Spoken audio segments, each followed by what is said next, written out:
ওং জননীং শারদাং দেবীং রামকৃষ্ণং জগদ্গুরুং পাদপদ্মে তয়সিত্বা প্রণমামি মুহুর্মুহুঃ। নমস্কার। নিবেদিতার ভারত দর্শনের আজ 236তম পর্ব। এই ফেব্রুয়ারি মাসের মাঝামাঝি অতিক্রম করলাম আমরা। এই ফেব্রুয়ারি মাস হলেই আমার মনে পড়ে প্রকৃতি জানিয়ে দেয় যেন শ্রীরামকৃষ্ণদেবের আবির্ভাবের সন্ধিক্ষণ। ভোরে কোকিল ডাকা, আকাশে বাতাসে মুকুলের সুগন্ধ, আর শিমুল পলাশে রাঙিয়ে যাওয়া সকাল গোধূলির আকাশ তখনই বলে দেয় শ্রীরামকৃষ্ণদেবের আবির্ভাব সমাগত। আমরা যেন সেই প্রতীক্ষায় অপেক্ষামান। তিথি অনুযায়ী চলে শুক্লা দ্বিতীয়া ফাল্গুনে শ্রীরামকৃষ্ণদেবের আবির্ভাব। নিবেদিতা শ্রীরামকৃষ্ণদেবকে তার ভাবিকালে দেখতে চেয়েছিলেন ভারতবর্ষের জাতীয় দেবতা রূপে পূজিত হচ্ছেন। সেটি আজ বাস্তবায়িত হয়েছে। শুধু জাতীয় দেবতা নয়, তিনি আজ আন্তর্জাতিক দেবতায় পরিণত হয়ে গেছেন শ্রীরামকৃষ্ণদেব। ভাবধারার যে বিচ্ছুরণ পৃথিবীকে শুধু আলো দেয়নি, পৃথিবীকে শ্রীরামকৃষ্ণদেবের সরল এক নতুন দিগন্তের ঐহিক এবং পারমার্থিক মিলনের সন্ধিক্ষণে দাঁড় করিয়ে আমাদিকে চিরকালীন আহ্বানে আবদ্ধ রেখেছে। শ্রীরামকৃষ্ণ কেন্দ্রিক এই ভাবধারায় নিবেদিতা এসে পৌঁছে অবাক হয়ে গেছিলেন। একটি পুরুষ মানুষকে তারা দেবতা রূপে পুজো করছে, যেটি পাশ্চাত্যে ভাবাই যায় না। অনুভব, বিস্তার, পরে তার উপলব্ধি, অবশেষে গ্রহণযোগ্যতা নিবেদিতাকে পর্যবেসিত করেছিল ভারতবর্ষের সনাতন আদর্শে নিজেকে শুধু প্রবেশ করতে নয়, ভারতবর্ষের আধ্যাত্মিকতার মধ্যে উজাড় করে দিয়েছেন নিজের চিন্তা ভাবনার একটা বিশেষ শক্তি যেন তার মধ্যে প্রকাশ পাচ্ছিল। নইলে তো ভারতবর্ষের আধ্যাত্মিকতা এত সহজে গ্রহণ করার ক্ষমতা তার থাকে না। ভারতবর্ষের আধ্যাত্মিকতার সাথে পুরাণকে তিনি ভীষণভাবে শ্রদ্ধা করতেন।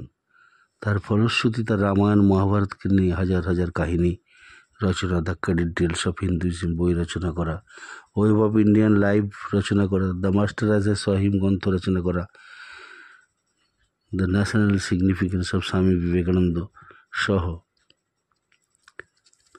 বিভিন্ন বইগুলি নিবেদিতা ভারতবর্ষের যেন আত্মার খোঁজেই তিনি জীবনটি ব্যয় করেছেন। আমরা ছিলাম নিবেদিতার ভারত দর্শনে 235তম পর্যন্ত। সেখানে রামায়ণের কাহিনী, আমরা সীতা উপাখ্যানে ছিলাম। সীতাকে বনবাসে রাম পাঠাচ্ছেন, নিজে বারবার বনবাসে গেছেন সীতাকে নিয়ে। এইবার তার শেষ পরীক্ষা চলছে। এবার আর সীতা রামের সাথে বনবাস নয়, সীতার একার বনবাস। দুঃখ, যন্ত্রণা, বেদনা, দুজনেই মর্মাহত হচ্ছেন এবং দুজনেই জানছেন কেন তাকে বনে যেতে হচ্ছে।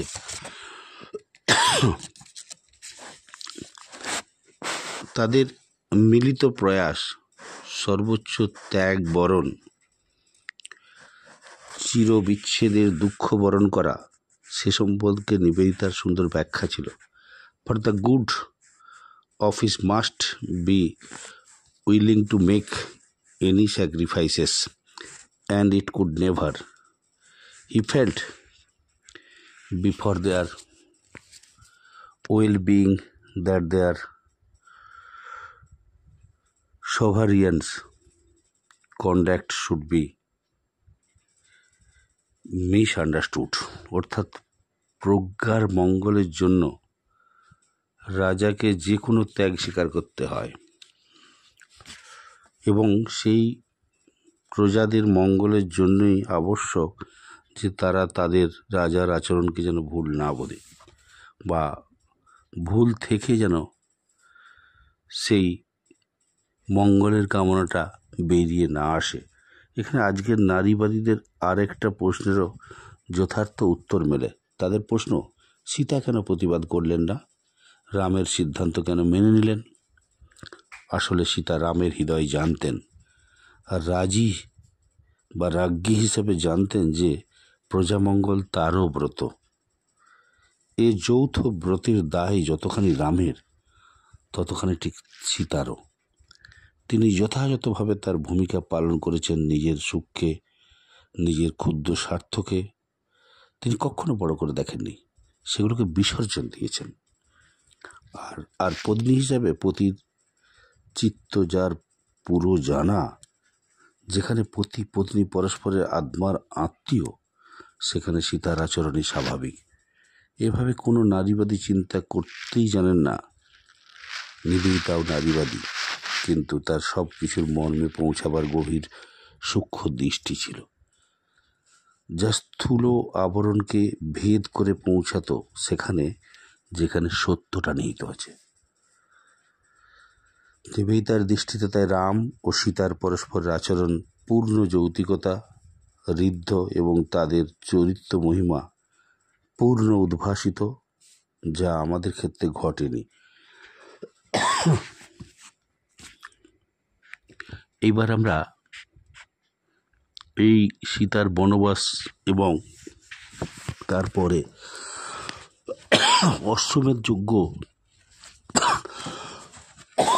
এবং সীতার পাতাল প্রবেশ, সীতার পুনর্বার প্রতিবাদ জ্ঞাপন, কদিন ধরে শরীরের অত্যাচার কিছুটা এই রেকর্ডিংকেও ব্যাহত করছে। আপনাদের হয়তো ভালোভাবে নেয়ার সুযোগ ঘটবে না, কারণ যে ধরনের নিবেদিতার ভারত দর্শনে আপনারা বিভিন্ন তথ্য পেয়েছেন, প্রতি রবিবারই আমার কোনো রবিবার মিস করতে ইচ্ছে করে না। শারীরিক অসুস্থতা সুস্থতার মাঝেও রেকর্ডিং করি, তার মধ্যে প্রচুর অনুষ্ঠান, সেগুলিকে সঠিকভাবে পৌঁছে গিয়ে প্রত্যেককে আমার দায়বদ্ধতা প্রমাণ করতে গিয়ে শারীরিক মাঝে মধ্যে প্রতিবন্ধকতার মধ্যে পড়তে হয়। এগুলি যেন তারও ফলশ্রুতি।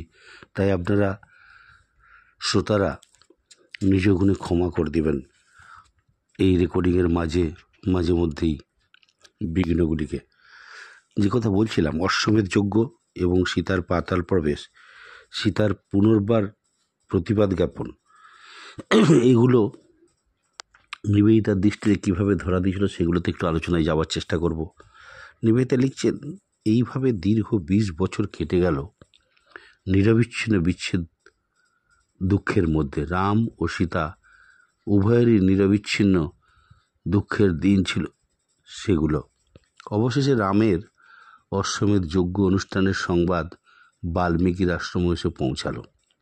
বাল্মীকি ইতিমধ্যে রামায়ণ লিখেছেন এবং লব কুশকে তার সঙ্গীত মাধ্যমে পরিবেশন করতেও শিখিয়েছেন। তিনি অশ্বমেধ যজ্ঞ সভায় রামায়ণ শোনাবার সংকল্প নিয়ে সেখানে উপস্থিত হলেন।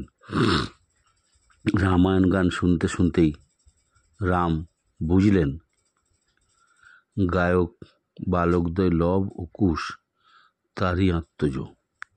বাল্মীকিকে তিনি জানালেন অন্তরের ইচ্ছার কথা, যদি আজ এখানে সীতা থাকতেন। কিন্তু তিনি কি রাজি হবেন পুনর্বার সর্বসমক্ষে শপথ গ্রহণ করতে? এরকম কিন্তু কিছু কিছু ছাড়া যে সীতাকে পুনর্বার গ্রহণ করার কোনো উপায় নেই, তা তিনি জানতেন। বাল্মীকি সীতাকে জানালেন রামের অভিপ্রায়। আশ্চর্য, সীতা আপত্তি করলেন না, সম্মতি জানালেন। আসলে তিনি যে তখন অন্যরকম সংকল্প করেছেন, কেউই তা বুঝতে পারেননি। তিনি 20 বৎসর বিনা প্রতিবাদে অসহনীয় বিচ্ছেদ দুঃখ সহ্য করেছেন, কিন্তু রামের এবারের কথাগুলো আর সহ্য করতে পারলেন না। আবার শপথ গ্রহণ, তার সমস্ত সত্তা যেন বিদ্রোহ করে বসল। তিনি চাইলেন সব কিছুর পরিসমাপ্তি চিরদিনের জন্য। সহ্যের একটা লিমিট আছে। নারী বলে, স্ত্রী বলে অপরের পরিগ্রহে বা নিগ্রহে বেঁচে থাকা এ নারীর আসল শক্তির পরিচয় নয়, ধৈর্যের পরীক্ষা হতে পারে। শক্তির পরীক্ষা অনেক সময় ধৈর্যকে বাঁধ ভাঙতে বাধ্য করে। নিবেদিতা বলছেন, এই মহিলা তার আসল স্বরূপটি যেন খুঁজে পেয়েছেন। এইবার সেটা তার প্রদর্শনের সময়। আসলে জগৎ সংসারকে তো তার সেই শিক্ষাটা দিয়ে যাওয়াই কর্তব্য। সমাজে যখন এসেছেন একটা কিছু করে, তার উপস্থিতি, তার প্রয়োজনীয়তা এবং তার আসার উদ্দেশ্য, বিশেষ করে মানবী থেকে দেবী যারা, তাদের আচরণের মধ্যে সেগুলো তো প্রকাশ পেতেই হবে। নইলে তো স্বাস্থ্য মানবে না মানুষ, নইলে তো মানুষের চিন্তার বিস্তার ঘটবে না আধ্যাত্মিকতার দিকে বা সুচিন্তার দিকে। তাই নিবেদিতার উপলব্ধি তিনি পরিষ্কারভাবে জানিয়েছেন। সীতার আপত্তি করার উদ্দেশ্য আছে কিনা বা করবেন কিনা, কেন সম্মতি জানেন। আসলে তিনি যে তখন অন্যরকম সংকল্প করছেন, তিনি উপযুক্ত শিক্ষা দিয়ে পৃথিবী ছাড়বেন, ধরণী ছাড়বেন। যে ধরণী বা তার জন্ম যেখান থেকে এই সীতা নাম বা তিনি ভূমি থেকে যেভাবে আবির্ভূত হয়েছিলেন নাগলের মোটার মাধ্যমে হলকর্ষণের সময়, তিনি প্রকৃতির দান। সে প্রকৃতিতেই তাকে ফিরে যেতে হবে, প্রকৃতির মাধ্যমেই। তাই সীতা নিজে নিজের সংকল্প যেটা করেছেন, কেউ তাকে বুঝতে দেননি বা বুঝতে চেষ্টাও করেননি বা বুঝাবার চেষ্টাও তিনি করেননি। তিনি 20 বছর বিনা প্রতিবাদে অসহনীয় বিচ্ছেদ দুঃখ সহ্য করেছেন, কিন্তু রামের এবারের কথাগুলো আর সহ্য করতে পারলেন না। আবার শপথ গ্রহণ, তার সমস্ত সত্তা যেন বিদ্রোহ করে বলল। তিনি চাইলেন সব কিছুর পরিসমাপ্তি, চিরদিনের জন্য পরিসমাপ্তি করে দেওয়া। তিনি এলেন যজ্ঞসভায়, ঋষির পশ্চাতে বসলেন। কাষায় বস্ত্রে অবগুণ্ঠনবতী হয়ে রামের অনুধ্যান করতে করতে সর্বসমক্ষে রাম বাল্মীকির সেই তিরস্কার নীরবে স্বীকার করলেন। বাল্মীকি বললেন, লোক অপবাদে তোমার চিত্ত কলুষিত হয়েছিল, তাই তোমার প্রিয়তমাকে শুদ্ধা জেনেও তুমি ত্যাগ করেছ। রাম অপরাধ স্বীকার করে বললেন, পূর্বে লঙ্কায় সুরগণের সমক্ষে বৈদেহী শপথ করেছিলেন, সেই জন্যই তাকে গ্রহণ করার ইচ্ছা ছিল বা গৃহে নিয়েছিলাম, কিন্তু লোকাপবাদ বড়ই প্রবল, তার ভয়ে অপাপা জেনেও তাকে পুনর্বার ত্যাগ করেছিলাম। আপনি আমাকে ক্ষমা করুন হে প্রভু, হে বাল্মীকি ঋষি মুনি, আপনি আমার শ্রদ্ধাপূর্ণ প্রণাম গ্রহণ করুন। কিন্তু রাম বাল্মীকির ক্ষমা পেলেও সীতার ক্ষমা পেলেন না। সীতা নত নেত্রে কৃতাঞ্জলি হয়ে বললেন, যদি একথা সত্য হয় যে আমি রাম ভিন্ন অন্য কোনো চিন্তা করিনি, তাহলে ধরিত্রী দেবী আমাকে তোমার ভূগর্ভে স্থান দাও বা গ্রহণ করো। উত্তরকাণ্ডে এরকম রয়েছে যে সীতা হলকর্ষণের মাধ্যমে ধরণী থেকে আবির্ভূত হয়েছিলেন, সেই ধরণী যেন সীতার অপেক্ষায় অপেক্ষামান। তাকে নিতে তিনি সাগ্রহে অপেক্ষারত। তুমি ফিরে এসো, তোমার স্থান এখানে নয়, তোমাকে ভুলভাবে ব্যবহার করা হচ্ছে। পৃথিবীতে তোমার আবির্ভাবের কারণ এটা নয়, তুমি ফিরে এসো হে আমার কন্যা।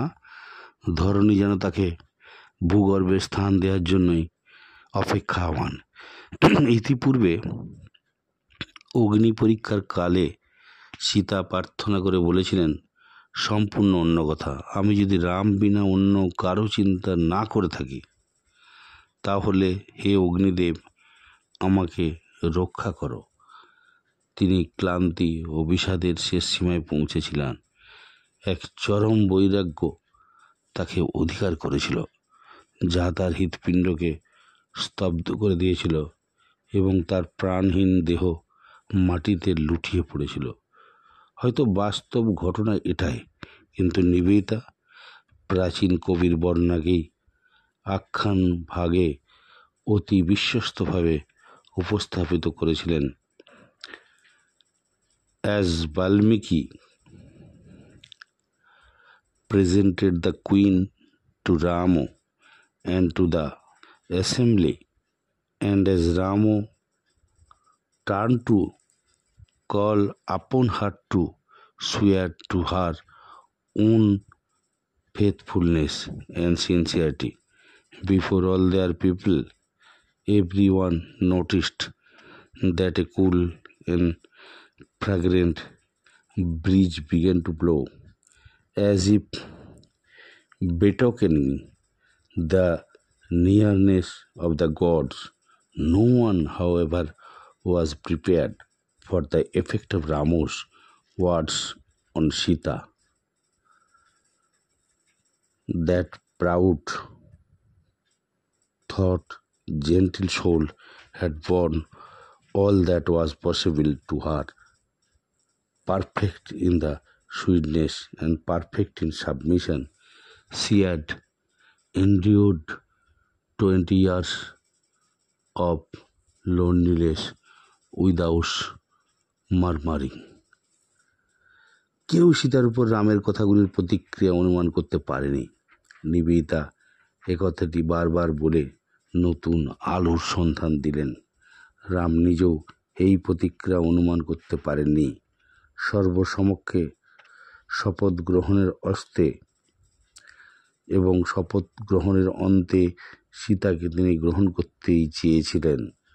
রাম কি করে জানবেন যে সীতা পাতাল প্রবেশের আকাঙ্ক্ষা প্রকাশ করবেন? তাহলে কি করে তিনি রিমোট কন্ট্রোলকে লোকজনদের দিয়ে সীতাকে হত্যা করে মাটিতে পুঁতে ফেলবেন সর্বজন সমক্ষে, বাল্মীকি প্রভৃতি ঋষিকুল সমক্ষে? এটা কি সম্ভব হতো?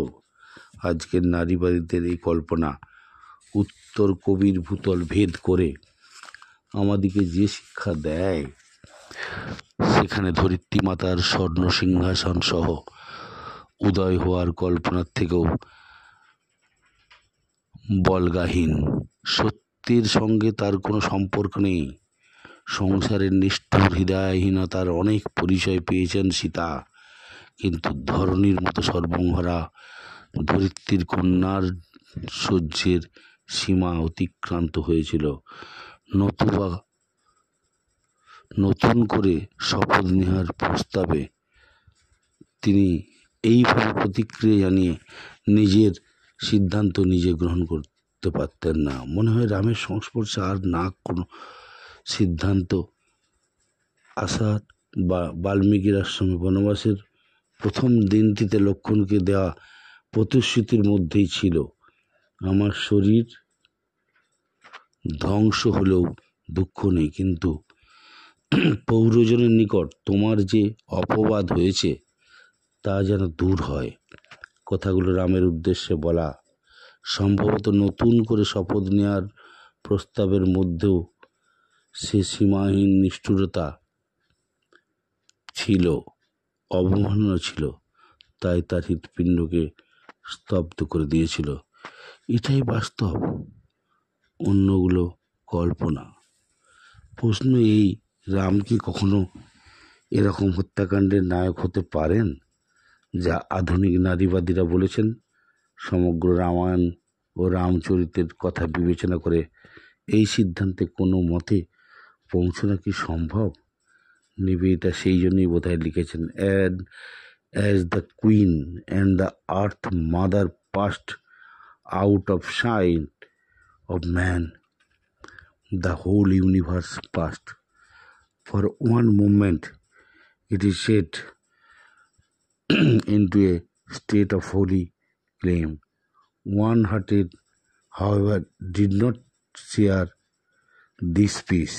The mind of Rama was torn with grief, and true as Sita had been to him, so true was be ever unto her. রাজ্ঞী ও পৃথিবী মাতা অদৃশ্য হলেও মুহূর্তের জন্য সমগ্র বিশ্ব যেন এক মহা নীরবতায় নেমে এলো। কিন্তু একমাত্র রামের হৃদয়ে নীরবতা কোনো শান্তির স্পর্শ বহন করতে আনতে পারল না। দুঃখে রামের হৃদয় বিদীর্ণ হয়ে গেল, কারণ সীতার হৃদয় যেমন রামের ছিল, রামের হৃদয়েও সীতার ছিল। নিবেদিতা এখানে রামায়ণ উত্তর কবিকেই অনুসরণ করেছেন, কারণ তিনি ছিলেন ইতিহাস নিষ্ঠ। একালের সমালোচকদের মধ্যে ইতিহাস ভ্রষ্ট নন। উত্তর কবি লিখেছেন, সীতা সিংহাসনে উপবিষ্ট হয়ে পাতালে প্রবেশ করছেন। সহসা অন্তরিক্ষে দেবগণের সাধুবার উত্থিত হলো, ধন্য ধন্য সীতা, যার চরিত্র এমন সুমহৎ, যোগ্য সভ্যাস্ত সকলে পরম বিস্ময়াবিষ্ট হলেন। অন্তরিক্ষে, ভূতলে, পাতালে, স্থাবর জঙ্গম সকলে রোমাঞ্চিত হলো। কেউ ধ্যান করতে লাগলো, কেউ জ্ঞান শূন্য হয়ে রাম সীতাকে দেখতে লাগলো। সীতার পাতাল প্রবেশ দেখে সমস্ত জগৎ যেন সম্মোহিত হলো। উত্তর কবির পরবর্তী অধ্যায়গুলো অত্যন্ত তাৎপর্যপূর্ণ, নিবেদিতাকে প্রভাবিত করেছে। সীতা রসাতলে প্রবৃত্ত হলে এবং ওই ভূমির নিচে ধরণীর বুকে নিজের আত্মসমর্পণকে সকলে সাধু সাধু বলতে লাগলেন। রাম নত মস্তকে দীন মনে বাষ্পালুকুল নয়নে দণ্ডকাণ্ডে ভর দিয়ে বহুক্ষণ রোদন করলেন, কাঁদতে শুরু করলেন। রামের মতো মানুষ, যে প্রজাবৎসল, যে তার কর্তব্য সচেতক, তিনি আসল কর্তব্যে চলে গেলেন। এ এক অসহায়ের ক্রন্দন, মর্মভেদী, যেন তার নিজের প্রাণই বেরিয়ে গিয়েছে। যে দুঃখে কোনো সান্ত্বনা থাকে না, সেরকম দুঃখের অশ্রু সাগর। এটা ভাবতে গেলে অবাক লাগে। অবশ্য অবাক লাগার কারণ যেমন আছে, রামের দৃষ্টিকোণ থেকে প্রজাবৎসল কর্তব্যপরায়ণতা তাকে আর এক নতুন চিন্তার একটা ফল বা ফলস্বরূপ আমাদের সামনে এনে হাজির করে দেয়। তখন দুদিকে ব্যালেন্স করতে গেলে মনে হয় কে ভালো করলো কে মন্দ করলো জানি না। সমাজের প্রয়োজনে আমাদের নিজেদের স্বার্থ অবিকৃত রেখে যদি মানব সমাজ নিজেদেরকে ধরে রাখতে চায়, সেখানে রাম সীতা চরিত্র আমাদের প্রত্যেকের জীবনে আসবে এবং তাদের দ্বারাই আমরা শিক্ষা নিয়ে প্রভাবিত হব। যেমন যেমনভাবে নিবেদিতাকে প্রভাবিত করেছিল রামায়ণ মহাভারতের কাহিনীগুলো। আজকে আমার মনে হচ্ছিল নিবেদিতার ভারত দর্শনের এই রামায়ণের পর্বে সীতার বিচ্ছেদ এবং সীতা ধরণীর বুকে তার স্বস্থানে ফিরে যাওয়া, নারীর আসল স্বরূপটা প্রদর্শন করা, তার ক্ষমতাটা কী, সে কার দ্বারা পরিচালিত হয়, সেগুলো আজ যেন আত্মপ্রকাশ করলো। নারী আমরা সব পারি, এই প্রবাদ যেন আজকে আমাদের সামনে পরিষ্কার হয়ে গেল। আসলে সীতা রাম উপাখ্যান যে চরিত্র সৃষ্টি করেছে বাল্মীকি, সেখানে রামায়ণ মহাভারতের এই চরিত্রগুলো প্রত্যেকটাই কিন্তু একদম ভারতীয় চিন্তার মধ্যে অনেক শক্তি, অনেক চিন্তার উপলব্ধির ফলশ্রুতি ঋষিদের দ্বারা হয়েছে। তাই আমরা যাই ভাবি না কেন, শাস্ত্র তার দৃষ্টিকোণ থেকে বিচার করবে, আমাদের যুক্তিকে তারা নেবে না। হয়তো সাময়িকভাবে কোনো সাময়িক প্রয়োজনে কিছু হয়তো আপনার উল্লেখিত উপকার হতে পারে, আলটিমেটলি ভারতবর্ষ যার উপর দাঁড়িয়ে রয়েছে সেই আধ্যাত্মিকতা, তার সত্যতা প্রমাণ হবে না। নিবেদিতা এটি কিন্তু প্রাণে প্রাণে অনুভব করেছেন, তাই তিনি আমাদের কাছে চিরশ্রদ্ধার যোগ্য হয়ে রয়ে গেছেন। সকলে ভালো থাকবেন।